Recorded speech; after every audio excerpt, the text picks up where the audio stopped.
Vendredi 25 janvier 2019, téléspectateurs, téléguinéens, quel que soit côté dans le pays et à travers le monde, là, nous saluons nos contents rentrer la CAO dans l'occasion, cinquième et dernière sortie dans l'investissement de stade, soulagé ce week-end pour servir aujourd'hui. Je ne sais pas pourquoi moi avec Ismaël, Chester Antoine qui m'a dit bonsoir Ismaël et bienvenue. Bonsoir Ginadelle, nous saluons les amis téléspectateurs et téléspectatrices, téléguinéens, nous comptons retrouver nous pour nous capables de porter pour nos cinquième et dernière sortie émission dans l'investissement de stade pour semaine.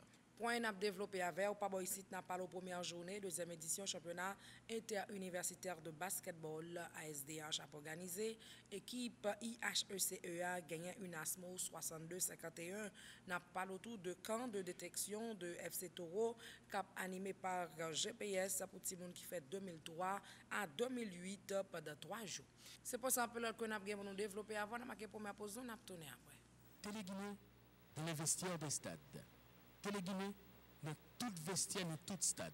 Interview, rencontre, reportage, réaction, résumé match, analyse. Dans les vestiaires des stades, sur Téléguinée, chaîne 18, Digital Cab 69. Nous venons à souhait, nous venons matin. Toute boule, tout côté, petit boule, gros boule, dans tout vestiaire, dans tout stade, sur Téléguinée, chaîne 18, Digital Cab 69, dans les vestiaires de stade. Nous tournons après première pause, nous remercions pour passer sur acte fidélité où je noté annoncé li, mais informations en détail après cérémonie remise trophée à IHECE qui était champion dans la première édition championnat de basketball interuniversitaire là, association sportive d'Haïti démarré journée jeudi 24 janvier 2018 là avec deuxième édition championnat côté match inaugural IHECE qui gagnait une ASMO. Et là, IHECE, c'est aux études qui t'a joué un gris, pourtant une ASMO lui-même, l'état couleur habituelle, bleu, et une ASMO qui t'a offert IHECE une belle opposition. Là, nous avons côté Stéphane Baptiste, qui est capitaine équipe ça a essayé et fait 2 points et qui te permet équipe une ASMO lui-même l'état progressé sérieusement dans le dit une ASMO qui t'a offert IHECE une belle opposition dans le début et match basketball ça mais monsieur ça même qui champion yo habitué dans la compétition servi avec expérience et yo arrivé et gagné match basketball ça un tir à 3 points réussi de Stéphane Baptiste qui c'est joueur Megan Ashback match là fini 62-51 grâce à un gros match de Eric Georges Laguerre qui inscrit 33 points dans match basketball ça Georges Eric Laguerre qui c'est shooting guard IHECE dans intervention fait connaît match pas facile pour eux mais grâce à expérience yo arrivé faire différence là on suivre les bel match je suis content de moi-même de performance là l'année dernière je pas de performance ça par rapport à manque d'entraînement vous comprenez ça veut dire qu'on a là on travaille un peu plus et puis pour me capable le meilleur de moi-même très content et match ça me jouer là on travaille vous comprenez nous avons entraînement deux fois par semaine. Nous travaillons pour nous meilleur de nous-mêmes. Parce que aux études, c'est l'équipe champion titre là. Ça veut dire que nous avons pour nous être au top. C'est un match qui était vraiment difficile. Nous avons gardé bien parce que le match était vraiment serré. Mais dans la fin 4e quart d'heure, nous venons prouver que nous sommes plus forts comparativement avec une ASMO. Tout fanatique et pour venir supporter aux études. Pour suivre la réaction shooting guard IHECE Georges Eric Laguerre. Ashley Prudent Salomon, coach IHECE, dans l'intervention, l'expliquer méthode d'été utilisée pour être capable de débarrasser de une ASMO. C'est un match qui était très disputé. Pas oublier que l'équipe a fait un bon temps que n'a pas joué. Et on a senti qu'il manquait de rythme dans le match là, mais dans le 4e quart d'heure, le match était un petit peu plus rapide. Et je pense que c'était un très très bel match. Le match était très serré. Et c'est dans la fin du match là vraiment que aux études décollé. Définitivement, l'Obal joue contre un coach Tolki, qui est un coach de référence en Haïti. Il a toujours des pions qu'il a levé. Et je pense que moi-même, je suis obligé de lever quelques pions. Là, je fais Tololovin jouer comme shooting guard. Je pense que nous devons plus size. Et c'est un facteur qui vient jouer pour nous dans la fin match là et nous battre match pour 11 points. Et je pense que UNASMO c'est une grande équipe. Et aux études lui-même fait valoir de capacité de champion. Et je dis à nous prouver que nous sommes une grande équipe. Définitivement, nous connaissons le support public là, très important. Et là, nous avons près de 400 étudiants qui déplacent et viennent avec nous. Je pense que le support public là, est très important. Et dans le 4e quart, je me demande pour chauffer l'équipe, pour accompagner l'équipe. Et ça que vous avez fait. Et je pense que je félicité tous les étudiants aux études qui toujours baillent support dans tout match aux études à jouer parce que l'équipe a toujours fait valoir ça que lui représente. Et encore une fois, je dis merci pour le support. Présence trophée, est un signal clair pour nous montrer que c'est nous-mêmes qui sommes champions et nous avons joué couronne nous. Et je pense que aux études, encore une fois, venir avec statut de favori et nous allons continuer le travail pour le titre ça que nous avons pris l'année dernière pour nous prendre l'année ça. Voilà, madame, monsieur, c'était coach IHECE1 Ashley Prudent Salomon. Pour qu'on y ait nous suivre réaction Camo Pierre Michel, qui est président de l'Association sportive d'Haïti, qui a statué sur le déroulement de la deuxième édition championnat. En suivre. C'est une force que nous devons développer du championnat et c'était deux belles rencontres. Mais malheureusement, nous avons une première rencontre qui n'a pas joué à cause de décès qui gagne dans une faculté, qui c'est la faculté André Laroche, qui a présenté condoléances à staff et management universitaire. Donc, en fin de compte, nous avons une seule rencontre qui répond à toute attente. Match été serré jusqu'à 4e quart d'heure, côté vraiment une aspe montée que son équipe champion que le par rapport à l'année dernière, côté final, là, fini sous tapis vert. C'est son décision de réserve que le Premier ça nous fait, c'est que Anessa, à partir du playoff, là, on n'a pas d'équipe qui est autorisée pour faire une réserve. Ça, c'est le premier garde-fou que nous mettions. Il y a un deuxième barrage qui vient pour nous respecter l'argent. Il faut dire que nous descendons l'argent parce que nous toujours les Kembe 26 ans. Et il y a un barrage qui vient pour Anessa, comme nouveauté, nous allons intégrer des matchs féminines universitaires. Malheureusement, il n'y a pas en pile, il y a très peu. Donc c'est ça qui fait que nous allons commencer avec le championnat. Mais c'est juste un prélude pour annoncer que pour mesdames, comme première association, nous avons pour organiser une compétition féminine universitaire dans le basketball. Il faut me préciser ça parce qu'on est dans le protocole écrit noir sur blanc et que 11 joueurs qui l'ont faculté dans la SDH, ils ne peuvent pas jouer pour l'autre équipe dans FESU. Donc si l'équipe a participé dans le championnat SDH et FESU, il va falloir que les jouent pour la même faculté. Ça. Effectivement, donc Anessa, bien quand on rappelle, donc on a corrigé ça. Depuis, il joue automatiquement. Les joueurs pour l'autre équipe dans FESU, jouent à la disqualifiée. L'équipe n'a pas perdu du match, mais automatiquement, joue à la tout camper, il ne va pas continuer la compétition.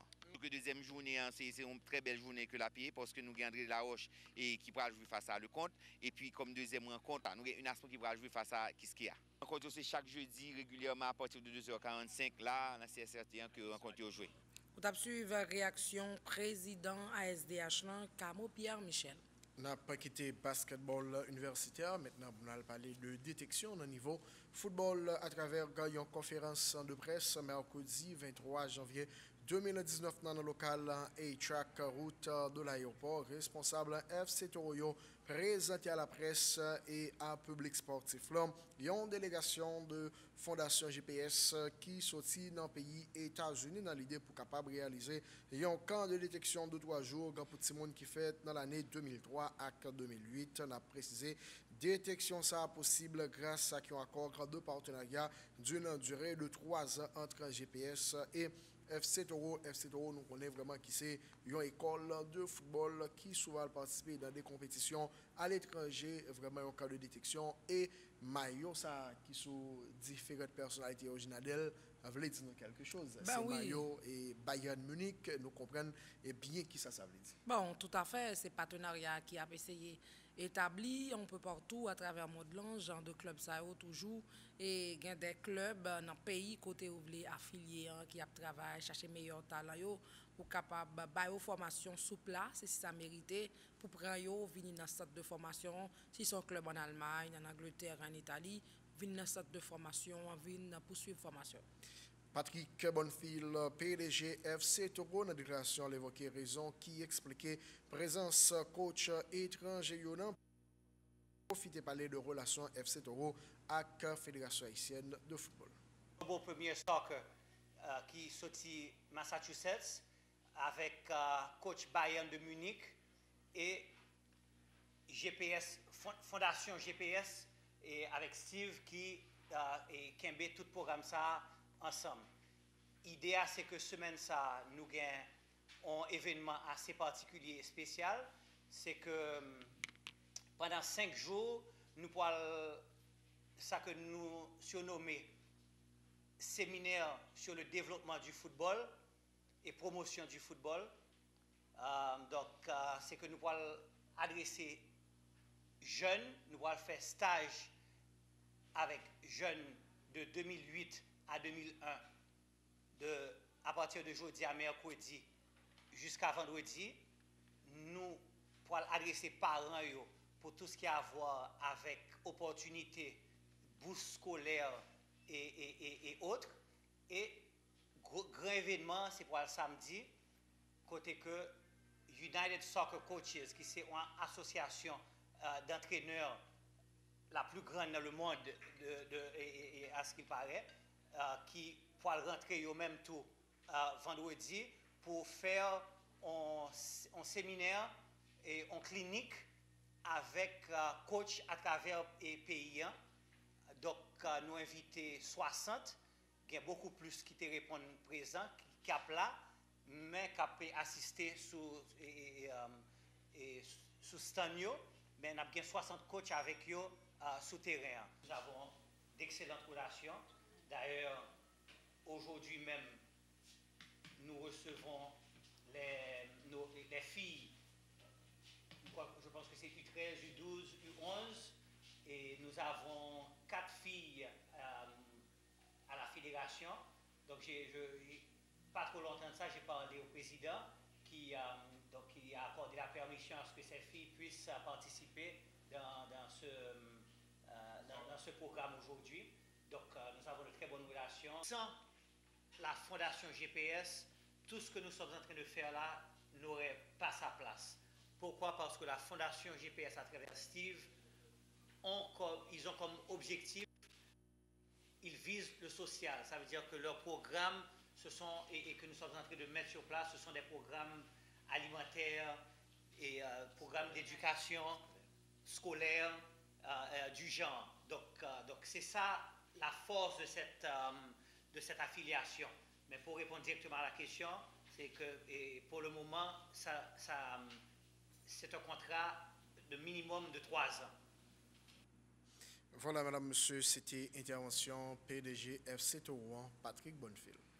Cynthia Rivière, qui est responsable de la relation publique FC Toro, dans la déclaration, mettait accent sur le véritable objectif FC Toro pendant les profiter présenter calendrier détection. L'activité, ça, c'est une grande première liée pour nous.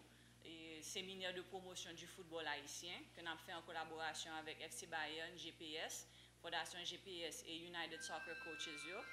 Et son activité qui visait développement football en général, qui visait éducation parents jeunes avec coach et son opportunité pour ouvrir pour les jeunes accès à un monde de possibilités. Jeunes ont une possibilité pour exposer talent et pour que ouvrir l'autre opportunité pour que soient capables d'accéder à des compétitions de haut niveau au niveau international. Donc, en gros, le fonctionnement FC Torouan, c'est toujours comme ça. Nous avons fait un travail, nous aimons impliquer et tout le monde avec nous la donne. Et c'est un investissement que nous avons fait pour les jeunes et nous avons une implication de divers secteurs tout, et dans l'activité ça. Pour FC Torouan particulièrement, l'activité ça va permettre le développement académique et peut-être Jérôme va faire cabanon plus d'informations à ce niveau, au niveau local, avec une vision aussi vers l'extérieur.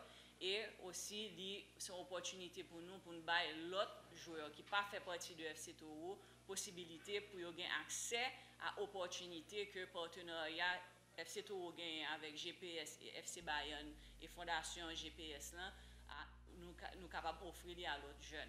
Demain, nous poursuivons avec les activités au Parc Sainte-Thérèse à partir de 4 heures et nous aurons les catégories plus grandes de filles et garçons en parlant de 2003, 2004, 2005 et allons enchaîner avec les catégories féminines et toujours Parc Sainte-Thérèse. Donc le grand événement, et comme l'a dit Patrick, ce sera samedi au Parc Sainte-Thérèse de 9h à 3h où nous attendons les coachs pour une formation d'une journée.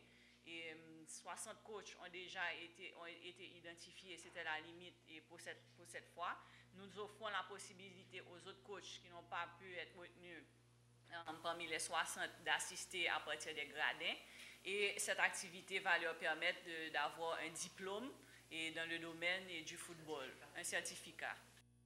Vous avez suivi la réaction Cynthia Rivière qui est responsable relations publiques FC Toro. Sous parle Steve Schechter, directeur exécutif en Fondation GPS. La délégation a mis accent sur collaboration GPS avec FC Toro pendant le profiter faire le point sur véritable mission GPS. First off, I want to just say thank you for such a warm welcome here in Haiti. Haiti is a wonderful, wonderful country that's very, very important in my heart, and it's an honor and it's a privilege for me to be here and for my colleagues to be here as we look to collaborate. D'ailleurs, me dit nous merci de l'accueil que nous recevons ici en Haïti. Haïti, c'est un pays qui est très cher à moi-même et que moi gagne dans cœur moi. Et donc, moi très reconnaissant de l'accueil que moi recevoir. So we're here to collaborate with FC Toho, GPS, GPS Foundation, United Soccer Coaches, all together for a week to try to create opportunities for players and opportunities for coaches. Nous ici là pour nous collaborer avec les partenaires nous et nous parler de GPS, de Fondation GPS, FC Bayern, FC Toho, United Soccer Coaches, tout ça avec objectif pour nous offrir jeunes des opportunités. Pendant une semaine, activité ça a déroulé et avec objectif ça. And just a little bit about the relationships between the organizations that we're speaking of. GPS is one of the largest football clubs in the world, and GPS Foundation is a charitable arm for GPS. We have partnered with FC Toro to be an official partner for our organizations here in Haiti. Donc GPS c'est une plus grosse organisation de football à travers le monde et Fondation GPS lui-même c'est un carré nos bras de charité donc c'est département social OK à l'intérieur de GPS. Ici là en Haïti nous fait partenariat avec Football Club Toro. And I'll allow one of my colleagues to speak about the FC Bayern and GPS relationship and the identification process and that piece of what we're doing here. But I want to emphasize that the GPS Foundation's primary objective with everything that we do is to create opportunities for kids, both soccer playing opportunities and educational opportunities. Education is a very, very important component to what we do, and so we're here in Haiti and we do work also elsewhere around the world to try to bring opportunities and collaborate with partners to create opportunities for children, for young people. Donc, je vais quitter un collègue qui est ici présent, plus d'informations, de détails de collaboration GPS, FC Bayern. Et par contre, je vais signaler que Fondation GPS, l'objectif principal, c'est offrir opportunité à jeunes. Et ceci est à tous les niveaux. Et GPS est une organisation qui est internationale, donc qui est présente dans divers pays et à travers le monde. Et l'opportunité que nous avons avec la Fondation GPS, n'est pas limitée à football, mais il y a au-delà de football. Parler de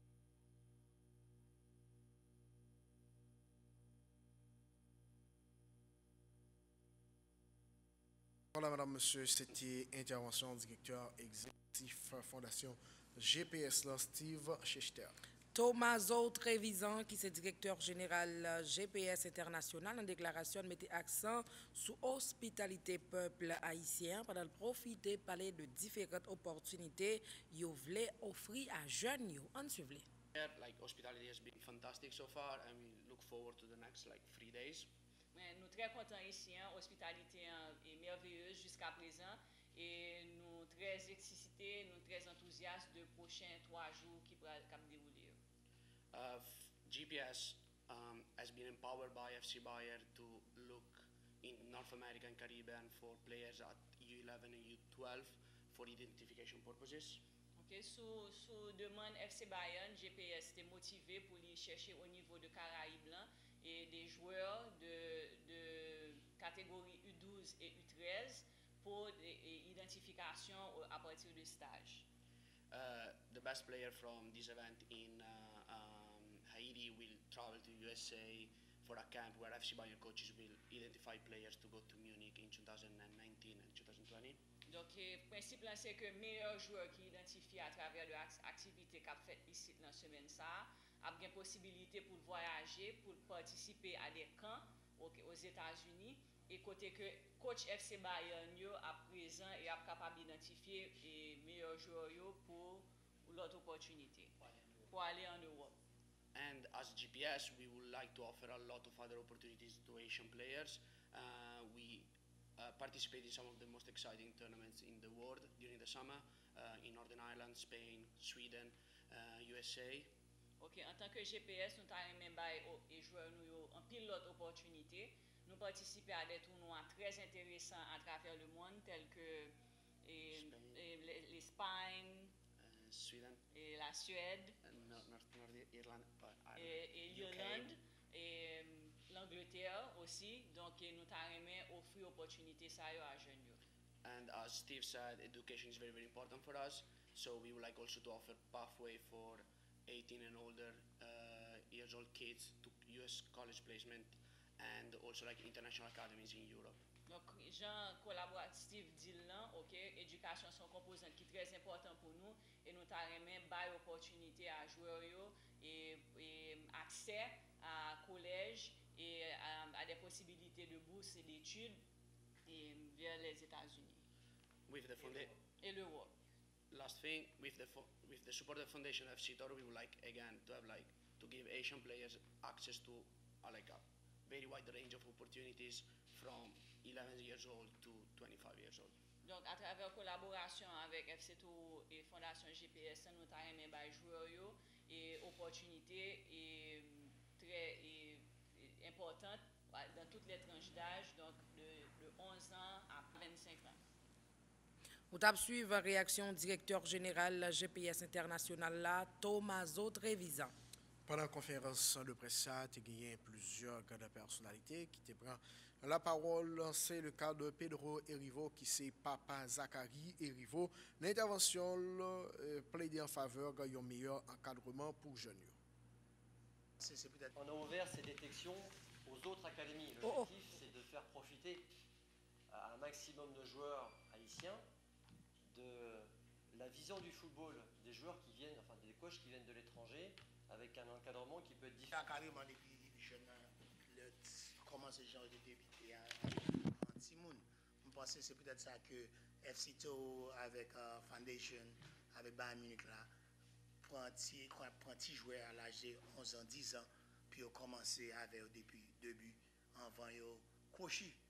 C'est peut-être ça que moi, que travaille dur en plus parce qu'ils sont haïtiens qui moi même pays que moi avec Patrick Bonnefil, monsieur Patrick Bonnefil, nous parler pour commencer à travailler depuis tout petit pour nous en demain pour nous gagner un bon résultat.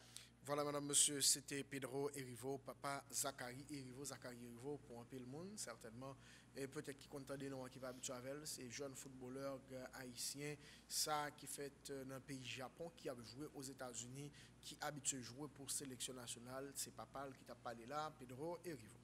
Jérôme Valfer, qui est directeur technique FC Toro, dans la déclaration, mettait accent sur difficultés coach a fait face en Haïti dans ça qui est pour avec application stricte consigne souterrain. En suivant. Faire ces détections aux autres académies. L'objectif, c'est de faire profiter à un maximum de joueurs haïtiens de la vision du football des joueurs qui viennent, enfin des coachs qui viennent de l'étranger, avec un encadrement qui peut être différent de celui qu'ils ont au quotidien.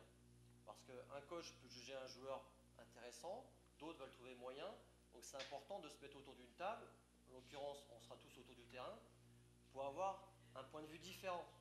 Ça c'est important pour nous, de faire profiter en fait à d'autres académies la présence de ces coachs.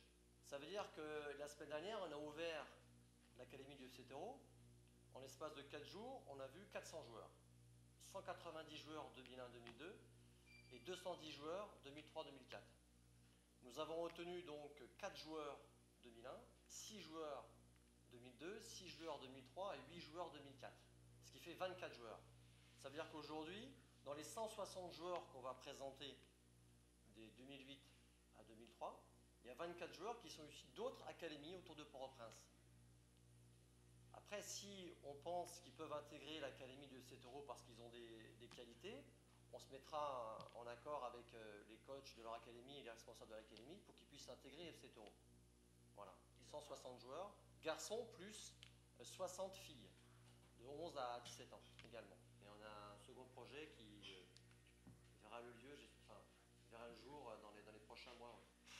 On va rester discret pour l'instant, mais l'objectif c'est de faire ce qu'on fait ici à Port-au-Prince, le faire ailleurs, dans d'autres villes, avec un encadrement justement de coachs haïtiens, mais qui auront profité de formations éventuellement à l'étranger. Parce que GPS peut accueillir chaque année 2 à 4 coachs aussi, FC Toro ou d'autres, en formation aux États-Unis. C'est aussi l'objectif, c'est avant tout former les coachs. Quand vous avez demandé à Pedro pourquoi les joueurs haïtiens ne sont pas dans les 5 principaux championnats en Europe, vous savez tous que ça fait 5 ans que je travaille en Haïti, dans le football. Je pense avoir un petit peu de connaissance aujourd'hui du football haïtien. On sait tous que la plupart apprennent à jouer au football sur des terrains de petite surface. Donc cette notion de tir, cette notion de jeu de tête, peu en possèdent une fois adultes. Donc la priorité, et je pense, c'était déjà d'avoir des structures, et aujourd'hui, il y a de plus en plus de terrains synthétiques à travers le pays, c'était de mettre en place un programme chez les plus jeunes, la fédération est en train de mettre des académies avec des jeunes joueurs et joueuses un peu partout dans le pays. Il faut les commencer plus tôt. Et ensuite, la troisième priorité, c'est l'encadrement. On va commencer samedi en offrant une formation donc, à tous les autres coachs. Après, l'objectif, c'est justement travailler avec des académies partenaires et puis leur donner une programmation telle que celle que nous on a aujourd'hui pour avoir des thèmes dans les séances d'entraînement, des contenus précis. On n'entraîne pas un joueur de 10 ans de la même façon qu'un joueur de 15 ans. Mais aujourd'hui, les coachs haïtiens, si on ne leur explique pas, ils ne peuvent pas le connaître. Pour avoir travaillé depuis 5 ans avec des coachs haïtiens, ils ont envie d'apprendre, ils ont envie de travailler correctement. Mais il faut leur donner les bons outils. Aujourd'hui, moi j'ai été agréablement surpris de la qualité de l'encadrement. Alors, je parle du FC Toro, mais il n'y a pas une semaine où il n'y a pas un coach qui vient me féliciter, me serrer la main et me demander comment je peux l'aider. Donc la base, c'est déjà ça, avoir des coachs qui ont envie d'apprendre. Après, il faut des structures. Parce que vous savez tous, le potentiel est présent.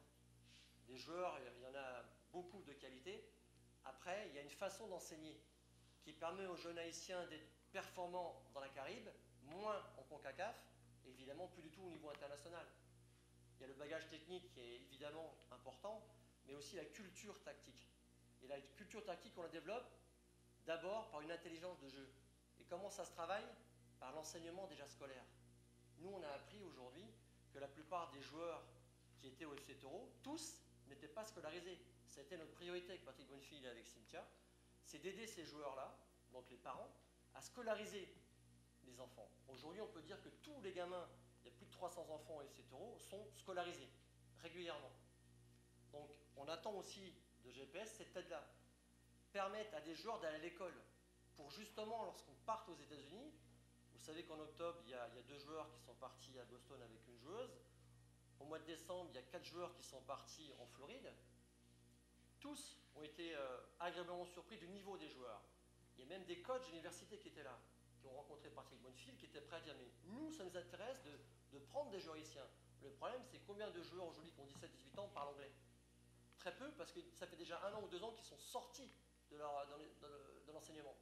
Donc l'objectif, c'est de travailler aussi avec des établissements scolaires, pour accompagner les joueurs, nous, sur le terrain, mais aussi au niveau de leur scolarité, pour les aider à aller aux États-Unis. Et puis, je suis désolé de vous le dire, mais on ne peut pas jouer au football à haut niveau si on est bête. Il faut avoir un minimum de réflexion, d'analyse. Et puis, vous savez, le football vers le haut niveau, un coach, il a 3 jours pour préparer un match. Chaque match est différent. Il a un staff de 7-8 coachs.